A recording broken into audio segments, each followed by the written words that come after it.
এখনো আমার মনে পড়ে যায় ওই দিনটার কথা, যে দিনটা কিনা আমি একেবারে দরজার শেষ প্রান্তে দাঁড়িয়েছিলাম, দেয়ালে একেবারে আমার পিঠ ঠেকে গেছিল।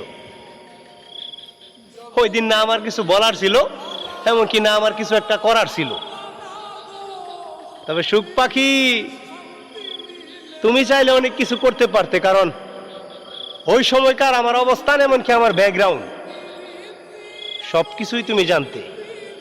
কিছু করো না আমার জন্য তুমি, বরং আমার খারাপ সময় আমার হাতটা তুমি শক্ত করে না ধরা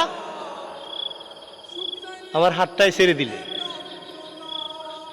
আরে আকাশের রং আর মানুষের মন পরিবর্তনশীল, ওইটা আমি জানি, কিন্তু তোমার এত বড় পরিবর্তন আমারে দেখতে হইব, আজও পর্যন্ত মানতে পারিনি। এতে করে আমার মনের ঘরে কোনো কষ্ট নাই, তবে হৃদয়ের গভীরে একটা আফসোস রয়ে গেল ভাই। আমারে বিপদে ফেলায়, আমার দুঃখের সাগরে ভাসায় দিয়া তুমি মানুষটা সুখী হতে পারো নাই।